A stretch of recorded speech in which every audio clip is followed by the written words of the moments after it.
YouTube channel Saraswati commerce academy. तो आज हम करने वाले हैं क्लास 12 की मैक्रो इकोनॉमिक्स का। आज हम चैप्टर नंबर 8 डिस्कस करेंगे जिसका नेम है aggregate demand and aggregate supply and related concept. ठीक है, अभी हमारा छोटा सा चैप्टर है। अभी आपने माइक्रो इकोनॉमिक्स में क्या सीखा था? सिंपल डिमांड को सीखा था कि एक पर्सन जो वो कितनी डिमांड करता है, कौन कौन सी गुड्स को वो खरीदना चाह रहा है। ठीक है, अब इसमें क्या है, देश के सभी सेक्टर्स जो हैं, अभी सभी सेक्टर्स हमने जो है सर्कुलर फ्लो वाले चैप्टर में सीखे थे। हाउस होल्ड सेक्टर था, गवर्नमेंट सेक्टर था, ठीक है, rest of the world sector था, प्रोड्यूसिंग सेक्टर था। तो देश के सभी सेक्टर मिलके जितने भी एक इकोनॉमी के अंदर जो जितने भी सभी सेक्टर्स हैं वो कितनी डिमांड कर रहे हैं उन सभी का टोटल कर लेंगे, फिर हम उसको क्या कहते हैं, एग्रीगेट डिमांड। अब एग्रीगेट डिमांड का मतलब क्या होता है? टोटल डिमांड, यानी कि जितने भी सेक्टर्स हैं एक अकाउंटिंग पीरियड के अंदर वो कितनी डिमांड कर रहे हैं, कितने गुड्स और सर्विसेज को वो खरीदना चाह रहे हैं, वो हम इसमें देखते हैं। अब देखिए इसमें एक डेफिनेशन है, वो क्या दे रखी है, aggregate demand refers to the total value of final goods and services which all the sectors of an economy are planning to buy. यानी कि एक अकाउंटिंग पीरियड के अंदर जितने भी हमारे टोटल सेक्टर है, टोटल सेक्टर मैंने अभी आपको बता दी, टोटल 4 सेक्टर है, तो जितने भी टोटल सेक्टर है एक इकोनॉमी के अंदर वो कितने फाइनल गुड्स और सर्विसेज को खरीदना चाह रहे हैं, यानी वो प्लानिंग कर रहे हैं। अब वो प्लानिंग किस बेसिस पे करेंगे? At a given level of income during a period of 1 accounting period. तो इसका एक मेन करेक्ट क्या निकलता है कि एक अकाउंटिंग पीरियड के अंदर जो हमारे देश के जितने भी सेक्टर्स हैं, इकोनॉमी के अंदर जितने भी सेक्टर्स आते हैं, वो कितने फाइनल गुड्स और सर्विसेज की क्या कर रहे हैं, प्लानिंग कर रहे हैं कि हाँ भाई हमें कौन कौन सी गुड्स जो है वो खरीदनी है। ठीक है, अब वो खरीदना चाहते हैं उन गुड्स को और उनके पास विलिंगनेस भी है, अब वो उनके पास एबिलिटी भी है, खरीदने की क्षमता भी है उनके अंदर। ठीक है, एक अकाउंटिंग पीरियड के अंदर हम ये देखते हैं। अब उसके अंदर क्षमता है, ये हमें कैसे पता लगा? क्योंकि इसमें दिया हुआ है at a level of income. ठीक है, तो अब इस बेसिस पे हम क्या निकालते हैं, एग्रीगेट डिमांड। एग्रीगेट का मतलब टोटल होता है, तो इसलिए हमने सारे सेक्टर्स का टोटल कर लिया। एक और देखिए इसमें AD is the total expenditure, यानी कि एडी क्या है, एक ऐसा सारा का सारा खर्चा है that all household firms government and the rest of the world are planning. यानी कि वो सारा का सारा खर्चा जो हाउस होल्ड सेक्टर, फॉर्म का मतलब प्रोड्यूसिंग सेक्टर, गवर्नमेंट सेक्टर और जो रेस्ट ऑफ द वर्ल्ड, यानी कि इसके अंदर नेट जो है एक्सपोर्ट वगैरह आते हैं, ये सब जो है वो मतलब प्लानिंग कर रहे हैं कि हमें कहाँ कहाँ पे खर्चा करना है। ठीक है, अब आगे देखिए इसमें क्या बता रखा है, एग्रीगेट डिमांड जो होती है वो कंज्यूमर गुड्स के ऊपर होती है। ठीक है, अब कैपिटल गुड्स के ऊपर होती है। अब कंज्यूमर गुड्स वही जो डेली बेसिस पे जो वो अपनी नेसेसिटी की जो चीजें खरीदता है, जो कंज्यूमर होता है, अब उसको ऐसे एक्सपेंडिचर को कंजम्पशन एक्सपेंडिचर कहते हैं। अब आगे क्या है, कुछ कैपिटल गुड्स पे खर्चा होता है, कैपिटल गुड्स जैसे मशीनें वगैरह, अब इसको हम इन्वेस्टमेंट एक्सपेंडिचर कहते हैं क्योंकि आगे फर्दर प्रोडक्शन प्रोसेस में काम आता है। अब एडी जो है, अब देखो वैसे तो कितने सेक्टर हो गए, 4 सेक्टर हो गए ना। कौन कौन से 4 सेक्टर हुए? हाउस होल्ड, प्रोड्यूसिंग सेक्टर, और कौन से सेक्टर है, गवर्नमेंट सेक्टर और रेस्ट ऑफ द वर्ल्ड। लेकिन हम इसमें एग्रीगेट डिमांड में सिर्फ 2 को ही स्टडी करते हैं। कौन कौन सा? जो कंजम्पशन एक्सपेंडिचर और प्लस इन्वेस्टमेंट, यानी कि एडी की अगर हम बात करेंगे तो C+I आएगा सिर्फ। ठीक है, कंजम्पशन और इन्वेस्टमेंट, इन 2 को ही स्टडी हम इसके अंदर करेंगे। वैसे अगर कंपोनेंट्स का क्वेश्चन आ जाए तो हमने सारे लिखने हैं, हाउस होल्ड भी, प्रोड्यूसिंग भी, गवर्नमेंट सेक्टर भी, rest of the world sector भी, सारा कुछ। आगे है एग्रीगेट डिमांड शेड्यूल। शेड्यूल का मतलब होता है टेबल के फॉर्म में, कर्व का मतलब होता है ग्राफिकल रिप्रेजेंटेशन, वाई का मतलब क्या होता है, इनकम। ठीक है, आगे देखो इनकम जो है 0 हो, 10 हो, 20 हो, 30 हो, 40 हो, 50 हो, 60 हो, इसके ऊपर एग्रीगेट डिमांड दे रखा है। एग्रीगेट डिमांड ये निकला कैसे होगा, C+I। इसी तरीके से तो हमारा एग्रीगेट डिमांड निकला होगा। अब देखो अगर इनकम 0 है तो एग्रीगेट डिमांड यानी कि हमारा जो खर्चा है, ये तो डिमांड तो हमारी फिर भी हो रही है 20।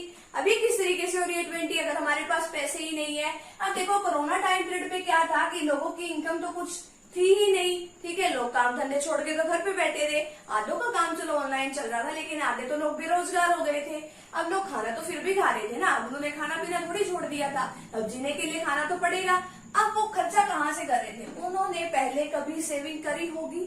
ठीक है, तो उस टाइम पे जो सेविंग उनकी पहले थी तो वो पैसे उन्होंने निकलवाए होंगे, तो वहां से उन्होंने खर्चा किया होगा पास्ट सेविंग में से। या फिर क्या करते हैं लोग, अगर उनके पास पैसे नहीं होते वो अपने रिलेटिव वगैरह से या किसी जान पहचान वगैरह से वालों से क्या ले लेते हैं, पैसे उधार पे ले लेते हैं। तो खर्चा तो यानी कि होगा ही होगा। वो बात अलग है कि अगर हमारी इनकम बढ़ जाती है तो वो हम उसके अकॉर्डिंग क्या करते हैं, और ज्यादा खर्चा करने लग जाते हैं। और अगर और भी ज्यादा इनकम बढ़ जाती है तो हम सोचते हैं कि चलो खर्चा तो हम इतने में मैनेज कर लेंगे, थोड़ा बहुत आगे के लिए हम सेव करके रख लेते हैं। अब देखो, अगर इनकम जो है, वाई का मतलब क्या होता है, इनकम, ठीक है। अगर इनकम 0 है तो एग्रीगेट डिमांड कितनी है, 20। अगर इनकम 10 है तो एग्रीगेट डिमांड कितनी है, 25। अगर इनकम 20 है तो एग्रीगेट डिमांड कितनी है, 30, ठीक है। आगे अगर इनकम 30 है तो ये कितना है, 35। अब इस केस तक तो क्या है कि जो हमारी इनकम तो कम है लेकिन हमारा जो एग्रीगेट डिमांड है वो क्या हो रहा है, ज्यादा, यानी कि फाइनल गुड्स और सर्विसेज के लिए लोग डिमांड ज्यादा कर रहे हैं। अब एक ये वाला ऐसा आया कि अगर इनकम हमारे देश की पूरी नेशनल इनकम जो है अगर 40 है तो ये भी एग्रीगेट डिमांड भी कितनी है, 40 है, ठीक है। अब आगे देखो, फिर एक टाइम पीरियड के बाद इनकम तो बढ़ गई यहाँ से, लेकिन हमने क्या कर दिया, अब ये जो एग्रीगेट डिमांड है वो 45 हो गई, यानी कि अब हमने सारी की सारी इनकम जो है वो खर्च नहीं करी, उसमें से कुछ पार्ट को बचा के भी रख लिया। फिर आगे अगर और भी इनकम बढ़ती है, ठीक है, फिर आगे इसी तरीके से क्या होता है, यहाँ पे आएगा 60 है तो यहाँ पे आएगा 50, ठीक है। अगर देखो आगे इनकम बढ़ गई तो एग्रीगेट डिमांड कितना है, 50 है, ठीक है, यानी कि हमने अभी भी कुछ पार्ट थोड़ा बहुत बचा लिया। अब यहाँ पे हम इसको प्लॉट कर देंगे। अब एक पर्सन की जो इनकम है ना वो दूसरे पर्सन के लिए क्या है, खर्चा होता है, और एक का खर्चा दूसरे की क्या होती है, इनकम होती है, ठीक है। जैसे कि हमने सर्कुलर फ्लो वाले चैप्टर में पढ़ा था कि ये हाउस होल्ड सेक्टर है और ये हमारा प्रोड्यूसिंग सेक्टर है, ठीक है। अब ये जो हाउस होल्ड सेक्टर है ये प्रोड्यूसिंग सेक्टर को क्या देता है, अपनी फैक्टर सर्विसेज देता है। अब फैक्टर सर्विसेज के बदले में ये इसको फैक्टर पेमेंट देता है, ठीक है। तो यानी कि एक बार तो इसके पास पेमेंट चली गई, यहाँ से फैक्टर पेमेंट इसके पास चली गई, पैसे आए इसके पास। अब इसने यही पैसा जो है गुड्स और सर्विसेज को खरीदने में लगा दिया, और इसके पास के आगे गुड्स एंड सर्विसेज, यानी कि यही फ्लो चलता रहता है बार बार। अब एक की इनकम जो है दूसरे के पास इसी तरीके से पहुंचती रहती है, तो इसको हम नेशनल इनकम में भी कैलकुलेट करते हैं। अब आगे देखो, वाई और एक्स एक्सिस पे ले लिया, ओ एक्स एक्सिस पे हमने इनकम ली है, वाई एक्सिस पे हमने एग्रीगेट डिमांड ली है। अब देखो कि जो हमारी जो कंजम्पशन है ये हमारा क्या है, कंजम्पशन है। कंजम्पशन जो है ये कभी भी एग्रीगेट डिमांड 0 नहीं होती। क्यों? क्योंकि लोग खर्चा तो करते ही हैं, ये थोड़ी है कि हम भी वो खर्चा नहीं करेंगे, चाहे उनकी 0 भी हो इनकम, लेकिन वो खर्चा तो फिर भी करेंगे। अब देखो, अगर इनकम 0 थी, अगर इनकम 0 थी तो खर्चा कितना था, 20 था फिर भी, ठीक है। अगर आगे इनकम 10 है तो ये कितना होगा, 25। तो इस तरीके से ये बढ़ती रहती है, ठीक है। तो इसलिए जो है एग्रीगेट डिमांड कभी भी 0 से स्टार्ट नहीं होता, क्योंकि हमें अपना जीवन जीने के लिए कुछ ना कुछ खर्चा तो करना पड़ेगा, ठीक है। अब आगे देखिए, ये जो इनकम है, अब इसका जो स्लोप है ये तो बिल्कुल पॉजिटिव है, ठीक है। अब यहाँ पे बिल्कुल पॉजिटिव स्लोप है, 0, 10, 20, 30, 40, 50, 60, क्योंकि ये जो इनकम है वो हमारी पूरी साइमल्टेनियसली जो है एक साथ बढ़ती है, ठीक है। आगे फर्दर पहले 10 थी, फिर 20, फिर 30, फिर 50। अब इनकम तो 0 से स्टार्ट होती है, हो सकता है कि कभी किसी पर्सन की इनकम जो है कुछ भी ना हो, ठीक है। अब जैसे किसी की अगर नौकरी ना हो तो उसकी तो इनकम 0 तो होगी ही। तो इस तरीके से जो है हम इसका एग्रीगेट डिमांड कर्व जो है यहाँ पे प्लॉट कर लेते हैं, ठीक है। तो फटाफट से अभी आप इतने का स्क्रीनशॉट लीजिए, आगे जो है हम इसके कंपोनेंट्स को डिस्कस करेंगे। तो पहले फटाफट से भी आप इसका स्क्रीनशॉट ले लीजिए। नेक्स्ट टॉपिक है हमारे पास कंपोनेंट्स ऑफ एग्रीगेट डिमांड। अब यहाँ पे देखिए, अब हम इसमें ना चारों सेक्टर्स के बारे में डिस्कस करेंगे, ठीक है। कौन कौन से हमारे 4 sector, house hold, consumption, expenditure. अब ये देखो हमारे 4 सेक्टर है, house hold, producing, government and rest of the world. अब आगे इसके जो कंपोनेंट आते हैं एग्रीगेट डिमांड के, वो क्या क्या है, house hold consumption expenditure, house hold consumption expenditure, government consumption expenditure, investment and net export, ठीक है। अब यहाँ पे देखिए, सबसे पहला हमारे पास है हाउस होल्ड कंजम्पशन एक्सपेंडिचर। ये ऐसा मतलब एक्सपेंडिचर, एक्सपेंडिचर का मतलब क्या होता है, खर्चा। ये एक ऐसा खर्चा है जो कि हाउस होल्ड यानी कि हाउस होल्ड या फिर हम कह सकते हैं प्राइवेट सेक्टर में किया हो। किसके लिए, गुड्स या फिर सर्विसेज जो है एक अकाउंटिंग ईयर में, यानी कि एक साल के दौरान जितना भी जो प्राइवेट सेक्टर है या हाउस होल्ड सेक्टर है, उन्होंने एक साल के दौरान जितनी भी गुड्स और सर्विसेज को खरीदने में जो भी खर्चा किया है वो इसके अंदर आता है, ठीक है। अब आगे क्या है, गवर्नमेंट कंजम्पशन एक्सपेंडिचर। अब जो गवर्नमेंट ने खर्चा किया है, गवर्नमेंट जो खर्चा किस किस गुड्स पे कर सकती है, कंज्यूमर गुड्स पे कर सकती है, expenditure incurred by government on consumer goods and capital goods. अब कंज्यूमर गुड्स तो कौन सी होती है, अब जो कंज्यूमर के लिए उसने जो खर्चा किया है। अब ठीक है, आगे जो है कैपिटल गुड्स कौन सी होती है, जो कि एक इन्वेस्टमेंट के तौर पे माना जाता है, जैसे मशीनरी के ऊपर जो खर्चा कर दिया, या कहीं अब तो जो गवर्नमेंट है वो किस तरीके का खर्चा कर सकती है, हाईवे बनवाने पे खर्च कर सकती है, रोड्स बनवाने पे, फ्लाईओवर्स बनवाने में, पावर प्लांट लगाने में खर्चा कर सकती है। अब ये किस लिए ये सारा खर्चा करती है, to satisfy the common needs of the economy, यानी कि जो सभी लोगों की, यानी कि एक पूरी इकोनॉमी की जितनी भी कॉमन नीड्स है उन सभी को सेटिस्फाई करने के लिए खर्चा करती है। अब गवर्नमेंट एक्सपेंडिचर दो पार्ट्स में है, consumption expenditure and investment expenditure. अब ये तो कौन सा खर्चा होता है कंजम्पशन एक्सपेंडिचर, ये एक ऐसा खर्चा है जो कि पब्लिक नीड्स को पूरा करने के लिए किया जाता है। It is incurred to meet public needs, जैसे कि लॉ और ऑर्डर को मेंटेन करने के लिए एजुकेशन के ऊपर खर्च करना पड़ता है, हेल्थ के ऊपर जो खर्च करना पड़ता है, ये सब ठीक है। आगे इन्वेस्टमेंट एक्सपेंडिचर जो है हाईवे बनवाने के लिए जो खर्च किया, रोड्स बनवाने के लिए, पावर प्लांट लगाने के लिए। आगे क्या है, इन्वेस्टमेंट। अब इन्वेस्टमेंट कौन करता है, ये हमारा प्रोड्यूसिंग सेक्टर होता है। अब जो प्रोड्यूसिंग सेक्टर होता है वो किस लिए इन्वेस्टमेंट करता है, जैसे मशीनें खरीदने में उसने इन्वेस्टमेंट कर दी, तो कैपिटल गुड्स वगैरह खरीदने में जो प्राइवेट फर्म के द्वारा जो खर्चा किया जाता है उसको क्या कहते हैं, इन्वेस्टमेंट। ठीक है, अभी इससे आगे हमारा प्रोडक्शन कैपेसिटी वो भी इंक्रीज हो जाती है। नेट एक्सपोर्ट का मतलब क्या होता है, अभी रेस्ट ऑफ द वर्ल्ड में ये सारी कैटेगरी आती है। नेट एक्सपोर्ट का मतलब एक्सपोर्ट माइनस इम्पोर्ट। एक्सपोर्ट का मतलब क्या है, यानी कि हमारे देश में, हमारे देश की डोमेस्टिक टेरिटरी में जो सामान बन रहा है वो दूसरे देशों में सप्लाई किया जा रहा है। ठीक है, अब जो इम्पोर्ट क्या है, अब हमारे देश के जो लोग हैं वो अब्रोड से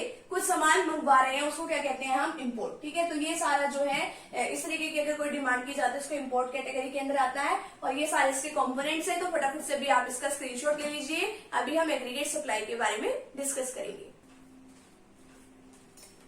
अब हम डिस्कस करेंगे एग्रीगेट सप्लाई। अब एग्रीगेट सप्लाई क्या है, एक अकाउंटिंग पीरियड के अंदर जितने भी हमारी इकोनॉमी में प्रोड्यूसर्स हैं वो कितने जो है सप्लाई कर रहे हैं गुड्स और सर्विसेज की, वो हम इसके अंदर जो है देखते हैं। ठीक है, अब उनकी मॉनेटरी वैल्यू को लेते हैं कि उनकी मॉनेटरी यानी कि मनी की टर्म्स में जितना उन्होंने प्रोडक्शन किया उसकी क्या वैल्यू है एक अकाउंटिंग पीरियड के दौरान।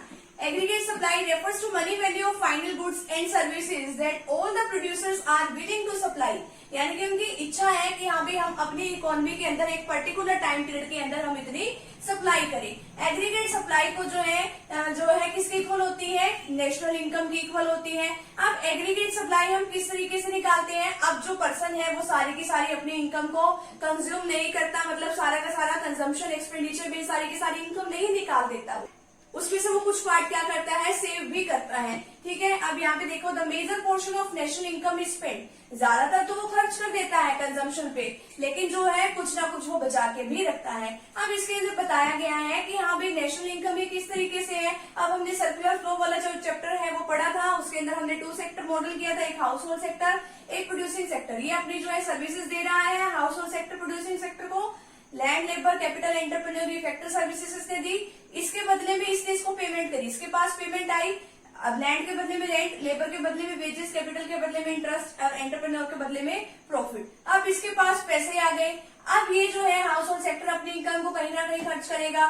ठीक है, अब इसने तो पहले गुड्स और सर्विसेज मंगवा ली इससे, प्रोड्यूसिंग सेक्टर से।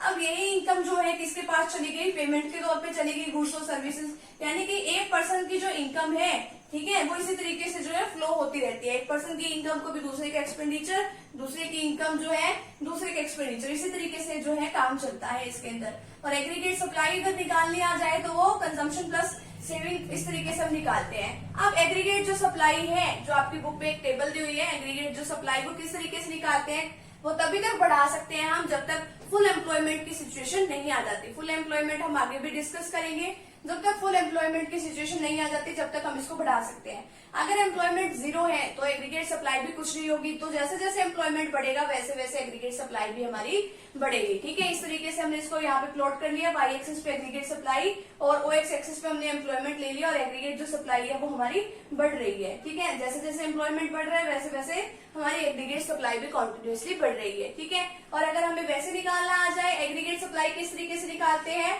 कंजम्पशन प्लस सेविंग करके इस तरीके से हम निकाल लेते हैं। तो यहाँ पे जो है एग्रीगेट सप्लाई का टॉपिक यहीं पे कंप्लीट होता है। तो फटाफट से भी आप इतने का स्क्रीनशॉट ले लीजिए। अगली वीडियो में हम कंजम्पशन फंक्शन के बारे में डिस्कस करेंगे।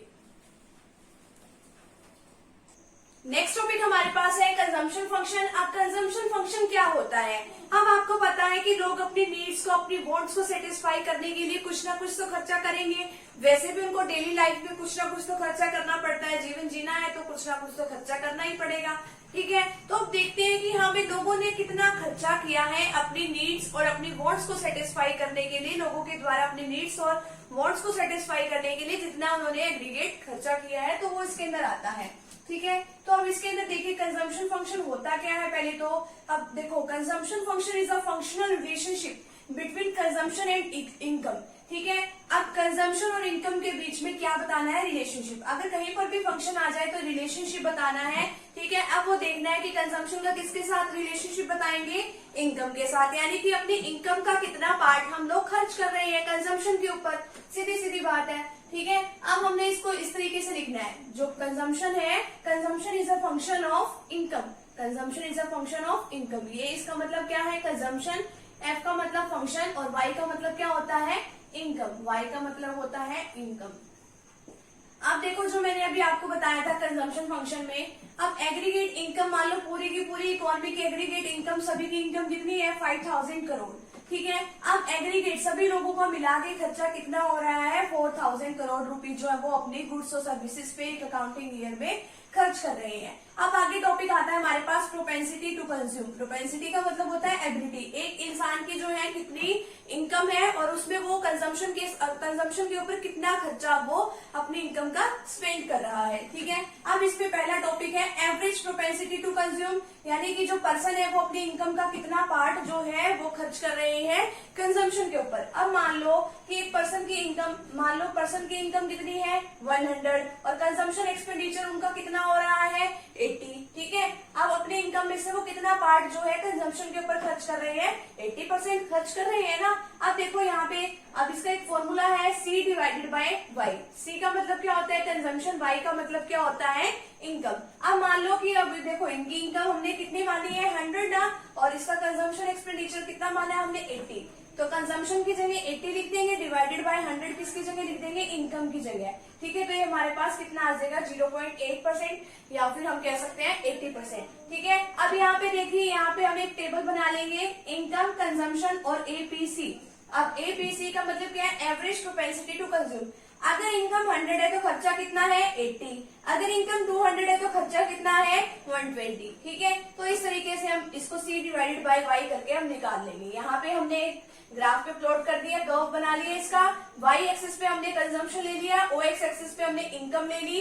40, 80, 120, 160, 200। अब यहाँ पे भी हमने 40 का गैप ले लिया। अगर इनकम 100 है, अब यहाँ पे 80 और 120 के बीच में 100 होगा ना, तो अगर इनकम 100 है तो कंजम्पशन कितना है यहाँ पे हमारा? 80। अगर इनकम 200 है तो हमारा कंजम्पशन कितना है? जो है हमारा 120। तो इसको मिला देंगे। अब देखो, कंजम्पशन कभी भी 0 से नहीं स्टार्ट हुआ। ठीक है, यहाँ से स्टार्ट हुआ 40 से। क्यों? क्योंकि अगर हमारी इनकम 0 भी हो, ठीक है, तो भी हम कुछ ना कुछ तो खर्चा करेंगे। अब आगे टॉपिक आता है marginal propensity to consume. Marginal का मतलब क्या होता है? चेंज होना। अगर मान लो इनकम में चेंज होता है तो हमारे कंजम्पशन में भी कुछ ना कुछ चेंज आएगा। अगर हमारी इनकम बढ़ती तो हम सोचते हैं कि खर्चा भी बढ़ा ले। ठीक है, लेकिन हम क्या सोचते हैं कि चलो इनकम बढ़ी है, खर्चा तो बढ़ाएंगे, लेकिन ठीक ठीक सा। ठीक है, और इतने जो बाकी के पैसे हैं वो हम सेव कर लेंगे। तो इस पर्पज से हम ये काम करते हैं। इसका फॉर्मूला होता है change in consumption divided by change in income. Income थी पहले 1000 रुपीज, अब आपने करोड़ के हिसाब से करना है, करोड़ के हिसाब से कर लो। वैसे अगर सिंपल टर्म में करना है, अगर इनकम है 1000 रुपीज, पहले इनकम कितनी थी? 1000। अब इनकम बढ़ गई है 1200 हो गई है, तो यानी कि 200 रुपए से क्या हो गई है? इनकम बढ़ गई। ठीक है, चेंज कितना हुआ है? 200 रुपए का। अब आगे क्या है? कंजम्पशन। हम पहले जब हमारी इनकम 1000 रुपए थी तो हम खर्चा कितना करते थे? 800 रुपए। अब देखो, हमारी जब इनकम 1000 से बढ़ के 1200 रुपए हो गई है तो हमने खर्चा भी बढ़ा दिया, 800 से 900 कर दिया। अब देखो, इनकम में तो चेंज आया 200 रुपए का, ठीक है, और हमारे खर्चे में कितना चेंज आया? 800 से 900 में तो सिर्फ 100 रुपए का चेंज आया है ना। तो यही तो इसमें फॉर्मूले में पुट करना है हमने। ठीक है, अब यहाँ पे जो है change in consumption divided by change in income है। चेंज इन इनकम कितनी हुई है हमारी? 200 रुपए। इसको नीचे लिखेंगे, चेंज इन कंजम्पशन, कितना कंजम्पशन चेंज हुआ है? 100। तो ये काट के क्या आ जाएगा 1/2, इसको हम 50% भी लिख सकते हैं, यानी कि 50% का चेंज आए। तो इस तरीके से ये हमारा प्रोपेंसिटी टू कंज्यूम वाला टॉपिक जो है यहीं पे कंप्लीट है। तो फटाफट से भी आप अपने का स्क्रीनशॉट ले लीजिए। आगे जो प्रोपेंसिटी टू सेव वाला जो टॉपिक है वो भी हम डिस्कस कर लेते हैं। नेक्स्ट टॉपिक हमारे पास है प्रोपेंसिटी टू सेव। आगे इसके अंदर इसको क्लासिफाई किया गया है, average propensity to save, marginal propensity to save. अब एवरेज प्रोपेंसिटी टू सेव का मतलब क्या है कि इनकम का वो कितना पार्ट है कि जिसको लोग सेव करके रखते हैं। ठीक है, अभी हमने पिछले उसमें टॉपिक में सीखा था प्रोपेंसिटी टू कंज्यूम में कि हाँ भी इनकम में से लोग कितना पार्ट खर्च करते हैं।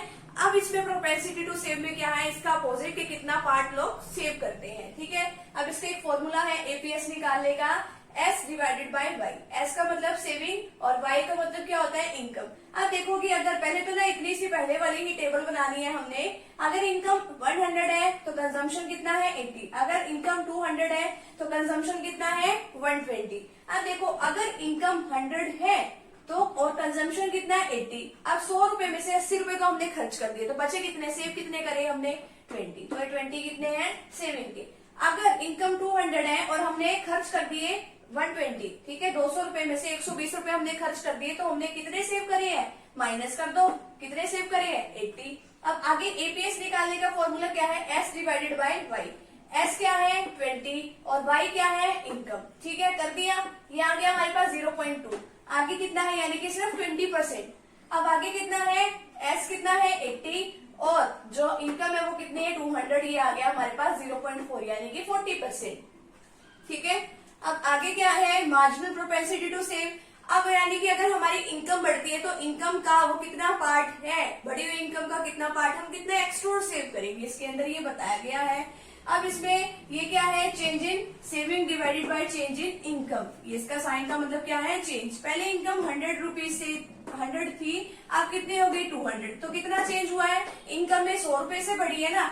अगर पहले सेविंग 20 रुपए थी, पहले सेविंग 20 थी ना, पहले सेविंग 20 थी तो अब कितनी हो गई है 80 हो गई है। 20 से देखो 80 हो गई है अब ये इनकम के बढ़ने से। अब देखो इनकम जब बढ़ी है 100 से 200 हुई है तो सेविंग भी तो 20 से 80 हो गई ना।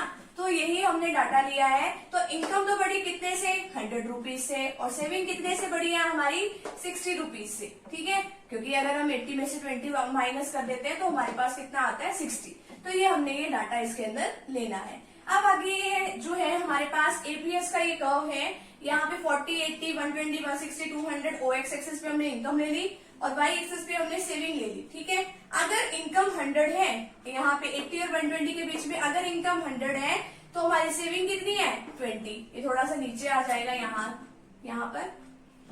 आगे क्या है, अगर इनकम 200 है, अगर इनकम 200 है तो हमारी सेविंग कितनी है 80। तो हमारी सेविंग कितनी है 80, यहाँ पे हम इन दोनों को मिला देंगे। ठीक है, तो यहाँ पे हमारा प्रोपेंसिटी टू सेव वाला टॉपिक यहीं पे कंप्लीट होता है। तो फटाफट से भी आप इसका स्क्रीनशॉट ले लीजिए। आगे हम इसके जो रिलेशनशिप है उसके बारे में स्टडी करेंगे। अब हमारे पास छोटा सा रिलेशनशिप है, relationship between APC and APS. APC का मतलब क्या है, average propensity to consume and average propensity to save. ठीक है, अब एपीसी का फॉर्मूला हमने सीखा था ना, सी डिवाइडेड बाय वाई। सी का मतलब क्या होता है कंजम्पशन और वाई का मतलब होता है इनकम, यानी कि इनकम का कितना पार्ट हमने क्या कर लिया कंज्यूम कर लिया। और एपीएस का मतलब क्या होता है एस डिवाइडेड बाय वाई, यानी कि इनकम का कितना पार्ट हमने सेव किया। अब देखो इनकम किस तरीके से बनती है, अब इनकम में जितनी इनकम हमारे पास होती है या तो हम उसका सारा का सारा पार्ट खर्च कर देते हैं या हम इनकम का कुछ प्रोपोर्शन खर्च कर देते हैं, कुछ जो है फ्यूचर के लिए बचा के रख लेते हैं। तो ये इस तरीके से बनती है Y equal to C plus S. C का मतलब कंजम्पशन है, इसका मतलब क्या होता है सेविंग। अब डिवाइड कर देंगे अब इस इक्वेशन को, ये जो है दोनों तरफ से। अब ये y equal to C plus S, ये क्या है एक इक्वेशन है। अब इसको दोनों तरफ से y से यानी कि इनकम से डिवाइड कर देंगे। y equal to C plus S लिख के सभी को इनकम से डिवाइड कर दिया। अब इनकम से इनकम कैंसिल, यानी कि अगर इनकम से इनकम कैंसिल होगी तो ये कितना आएगा यहाँ पे 1। ठीक है, और c डिवाइडेड बाय y को हम क्या लिख सकते हैं, क्या लिखा था यहाँ पे हमने एपीसी, और s डिवाइडेड बाय y को लिखा है हमने एपीएस। तो इस तरीके से हम इसमें निकाल सकते हैं। अब देखिए इसमें ये 1 के इक्वली क्यों आता है, अगर मान लो हमारा कंजम्पशन जो है, अब देखो कंजम्पशन और जो सेविंग है वो दोनों मिलके 1 ही तो बनाएंगे। ठीक है, अगर कंजम्पशन 60% है तो वो कितना होगा, सेविंग कितनी होगी 40। अगर कंजम्पशन 70% है तो सेविंग कितनी होगी 30। अगर 50% कंजम्पशन है तो 50% सेविंग होगी। तो इस तरीके से हमने इसको निकालना है।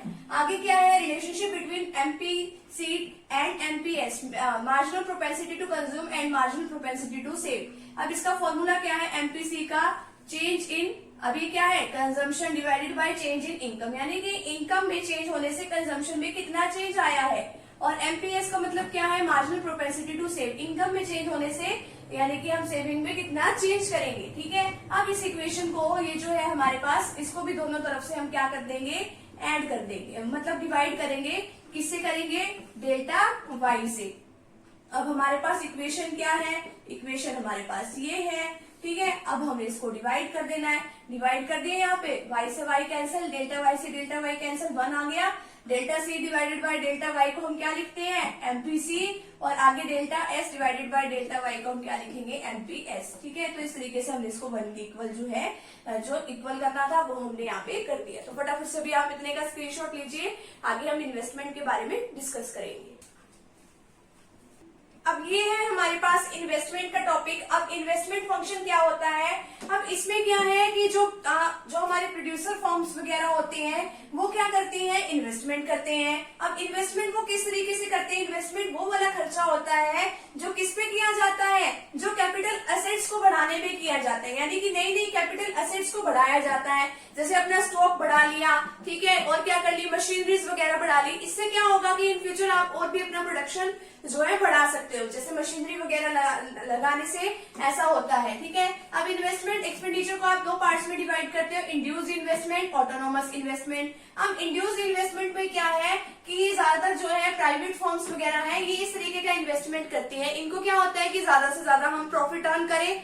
अब अगर इकोनॉमी में क्या होता है, इनकम बढ़ती है, अगर लोगों की इनकम बढ़ी तो लोग खर्चा ज्यादा करेंगे, अगर खर्चा ज्यादा करेंगे ज्यादा डिमांड करेंगे। तो इनको ये है कि हम ज्यादा से ज्यादा और भी क्या करें, इन्वेस्टमेंट करें, इतना ज्यादा इन्वेस्टमेंट करें ताकि हमें क्या हो, प्रॉफिट है। ये सिर्फ प्रॉफिट पर्पस के लिए होता है। अब इसमें क्या है, ये सिर्फ प्रॉफिट बढ़ाने के लिए इन्वेस्टमेंट करते हैं। यहाँ पे इन्वेस्टमेंट है, यहाँ पे इनकम है। देखो पहले अब इनकी इतनी इन्वेस्टमेंट थी, इनको इतनी इनकम हो रही थी, इन्होंने इन्वेस्टमेंट इसलिए बढ़ाई है ताकि इनकी इनकम भी बढ़ जाए। ठीक है, ये सोशल वेलफेयर के लिए नहीं होता। और ये क्या होती है, ऑटोनोमस इन्वेस्टमेंट। इसमें क्या है कि हमें प्रॉफिट का कोई, ये इसमें कोई सीन नहीं है कि हाँ भी कोई प्रॉफिट होगा। इसमें क्या है, एक लगातार कॉन्स्टेंट रेट से क्या होती है, इन्वेस्टमेंट होती है। ये ज्यादातर गवर्नमेंट करती है। इसका मेन मोटिव क्या होता है, सोशल वेलफेयर करना। ठीक है, तो इन्वेस्टमेंट का इतना छोटा सा टॉपिक था, तो फटाफट से भी आप इतने का स्क्रीनशॉट ले लीजिए। आगे जो है हम इसमें फुल एम्प्लॉयमेंट वाला जो टॉपिक है वो डिस्कस कर लेते हैं। ये है हमारा नेक्स्ट टॉपिक, फुल एम्प्लॉयमेंट। अब फुल एम्प्लॉयमेंट क्या होता है, अब इसकी एक डेफिनेशन देखिए फुल एम्प्लॉयमेंट की। Full employment refers to situation, ये एक ऐसी सिचुएशन है in which all those people who are willing and able to work at the existing wage rate get work without any difficulty. अब इसका मतलब क्या है, जितने लोगों को काम करने की जिनकी इच्छा है और जिनको जो है जितनी वो वेज रेट चाहते हैं, जितनी वो मजदूरी दर चाहते हैं। अब मान लो कि सारे पर्सन चाहते हैं, जितने भी पर्सन हैं वो चाहते हैं कि हमें 10,000 रुपए में काम मिल जाए।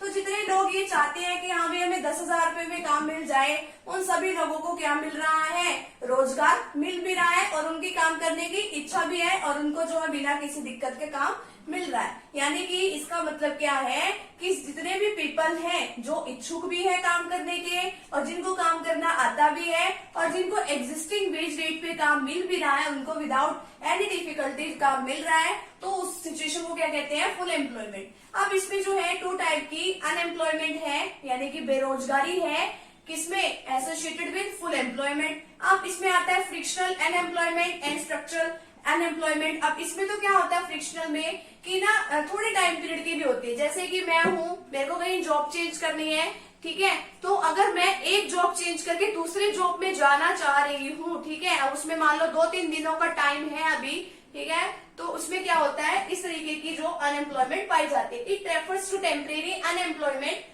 which exists during the period wherein workers leave one job, यानी कि जिसके अंदर जो वर्कर है वो मतलब क्या छोड़ रहा है, एक जॉब छोड़ रहा है और उसके बदले में वो दूसरी जॉब करने वाला है, या उसको 2-3 दिनों के बाद जो है दूसरी जॉब मिल जाएगी। तो बीच का तो गैप रह गया ना, 2-3 दिन तो वो क्या रहा, बेरोजगार रहा, वो किसी काम पे गया ही नहीं। तो उस वाली बेरोजगारी को हम क्या कहते हैं, फ्रिक्शनल अनएम्प्लॉयमेंट। अब आगे स्ट्रक्चरल अनएम्प्लॉयमेंट में क्या होता है, ये एक ऐसी बेरोजगारी है कि जिसके अंदर क्या होता है, मिसमैच हो जाता है किसके बीच में, बिटवीन अनएम्प्लॉयड पर्सन के बीच में and demand for the specific type of worker. यानी कि आपके इसमें आप जिस ऑर्गेनाइजेशन में काम कर रहे हो उसमें काम करने का तरीका चेंज हो गया, ठीक है, और आपको उस तरीके से काम करना आता नहीं है, तो अब आप उसमें काम तो नहीं कर सकते ना। तो आपके अंदर वो वाली रिक्वायरमेंट नहीं है, आपके अंदर मतलब वो वाली एबिलिटी है ही नहीं है काम करने की। तो उस सिचुएशन में जो बेरोजगारी होती है उसको क्या कहते हैं हम, स्ट्रक्चरल अनएम्प्लॉयमेंट। आगे क्या है, voluntary and involuntary unemployment. Voluntary का मतलब तो क्या है, अब जिसमें जो है कोई पर्सन जो है एग्जिस्टिंग वेज रेट पे काम करने के लिए काम तो मिल रहा है लेकिन काम करने के लिए तैयार नहीं है। एक डॉक्टर है, उसको 10,000 रुपए महीना काम मिल रहा है लेकिन काम करने के लिए तैयार नहीं है, उसको तो क्या कहेंगे, वॉलेंट्री अनएम्प्लॉयमेंट। और इनवॉलेंट्री में क्या है, बेचारों को काम ही नहीं मिल रहा, काम तो करना चाहते हैं। It is a situation in which people are willing to work, काम करने की इच्छा तो है एग्जिस्टिंग वेज रेट पे लेकिन उनको काम ही नहीं मिल रहा, but do not get the work, ठीक है। तो ये इतना फुल एम्प्लॉयमेंट में ये सारा टॉपिक है, तो फटाफट से अभी इसका स्क्रीनशॉट ले लीजिए। आगे जो छोटा सा टॉपिक और रह गया है फिर हम उसको डिस्कस कर लेंगे, ठीक है, फिर हमारा चैप्टर जो है कंप्लीट हो जाएगा। अभी लास्ट टॉपिक है हमारे पास ex ante saving and investment. अब इसका मतलब क्या है कि यहाँ भी लोग सोचते हैं कि हम इतने मतलब इनकम पे इतनी क्या करें, सेविंग करें, या इतने इनकम लेवल पे हमें इतनी इन्वेस्टमेंट करनी है, वो सोचने का इरादा ऐसा करते हैं। Ex ante saving is that saving which the saver, जो सेव करने वाला होता है वो प्लान करता है, प्लान टू सेव और intent to save at different level of an economy, ठीक है। अब इसमें तो वो क्या है कि हाँ भी ऐसा सोचता है या सेव करने का इतना प्लान करता है कि मैं इतना मतलब सेव करूंगा या करूंगी, ठीक है। अब जो एक्स पोस्ट सेविंग है उसका मतलब है कि जो एक्चुअल में जितनी सेविंग करता है, ठीक है। अब आगे एक्स एंटी इन्वेस्टमेंट का मतलब है, अब एक्स एंटी का मतलब क्या होता है कि वो प्लान करता है कि मेरे को इतना इन्वेस्ट करना है, या ऐसा वो इरादा करता है different level of income in the economy पे। अब लेकिन एक्स पोस्ट इन्वेस्टमेंट का मतलब है कि एक्चुअल में जितनी उसने इन्वेस्टमेंट करी, ठीक है। अब इसका तो मतलब है कि हाँ भी उसने ऐसा प्लान किया, और एक्स पोस्ट का मतलब क्या होता है कि एक्चुअल में उसने इतना कुछ किया है, ठीक है। तो यहाँ पे हमारा छोटा सा टॉपिक है। अब देखो कि सेविंग उतनी ही होती है जितना इनकम का जो पार्ट होता है ना, जितनी भी हमारे पास इनकम होती है, इनकम में से जितना हमने खर्च कर लिया वो तो ठीक है, लेकिन उसके बाद तो फिर क्या बचती है, सेविंग ही तो करते हैं हम, ठीक है। तो यहाँ पे हमारा छोटा सा टॉपिक है, ये यहीं पे कंप्लीट होता है और यहीं पे हमारा पूरा चैप्टर भी कंप्लीट हो जाता है, ये एग्रीगेट डिमांड वाला।